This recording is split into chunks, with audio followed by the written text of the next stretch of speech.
ஆமாங்க, எனக்கு உடம்பு சரியில்லை. என் டாக்டர் மனுஷன் தானே, சளி இருமல் ஜுரம் வராதா? டாக்டர் சளி இருமலுக்கு என்ன மருந்து போடுறாருன்னு எல்லாருக்கும் ஒரு ஆவல் இருக்க தான் செய்யும். நிறைய டைம் ஃபேட்டி லிவர்னு அல்ட்ராசவுண்டோட டயக்னோசிஸ் வரும். டாக்டர் சொல்லுவார், ஏன்பா அது எனக்கே இருக்குது அப்படின்னா தான் பேஷண்ட் மூச்சே விடுவார். அது மாதிரி டாக்டர் சளி இருமல் எனக்கு இருக்குது. எப்படி பார்த்தீங்கன்னா இருமல் வாய்ஸ் மாதிரி இருக்கா இல்லையா?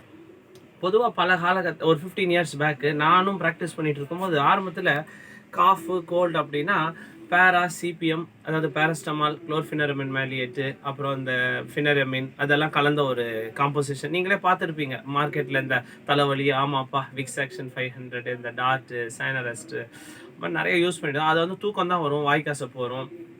அது மட்டும் இல்லாமல் சாதாரண காஃப் கோல்டு பொதுவாக புக்கில் போட்டிருக்காங்க 99.9% of the cough and cold are caused by வைரஸஸ்க்கு ஒரு தெளிவே இல்லாமல் எங்கள் முன்னோர்கள் எங்களுக்கு வழிகாட்டினதும் சரி, இல்லை நாங்களும் தெளிவில்லாததும் சரி, நிறைய காஃப் கோல்டு வந்தாலே அமாக்சிக்லா எழுதிடுவோம், செஃபலக்ஸ்ன்னு எழுதிடுவோம்.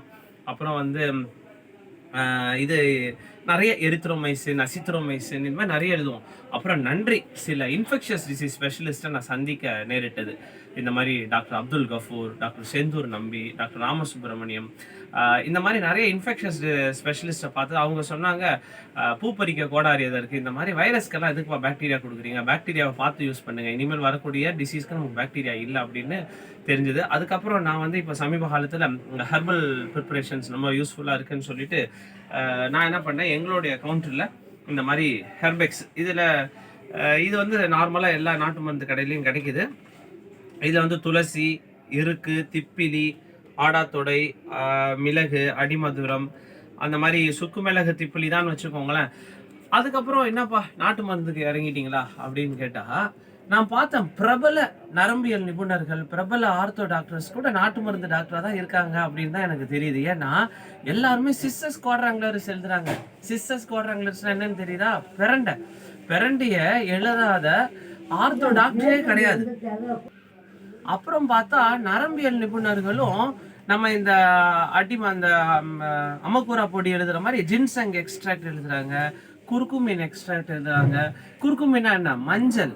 அது மாதிரி நிறைய எழுத தான் செய்கிறாங்க. அதில் ஆர்த்தோ டாக்டரும் எழுத சொல்லவே தேவையில்லை. ரோஸ் ஹிப்பு எக்ஸ்ட்ராக்டு, இது மாதிரி அந்த வேர்லேருந்து எடுக்கிறேன், இந்த வேர்லேருந்து எடுக்கிறேன். அதில் அவங்க சிஸ்டர்ஸ் குவாட்ராங்குலர்ஸ் விடுறதே இல்லை. அதாவது பிரண்டையை நம்ம ஆயாங்கலாம் துவையெல்லாம் செஞ்சு அரைச்சி கொடுக்கும்போது அப்படின்னாங்க.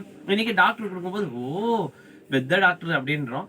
அதனால ஒவ்வொரு சிறந்த ஆர்த்தோ டாக்டரும் நரம்பியல் டாக்டரும் இப்போ நாட்டு மருந்து டாக்டராக தான் இருக்கிறதா எனக்கு ஒரு எண்ணம். அதனால இதை எழுதுறதால ஒன்றும் தப்பு கிடையாது. சுக்கு மிளகு எழுது, திப்பிலி எழுதுனா நான் உடனே சித்தா டாக்டர் ஆகிட்டோனா, இல்லை இது எழுதுன உடனே சித்தா ஸ்பெஷலிஸ்ட் ஆகிட்டோனா, இதை சாப்பிட்றேன்.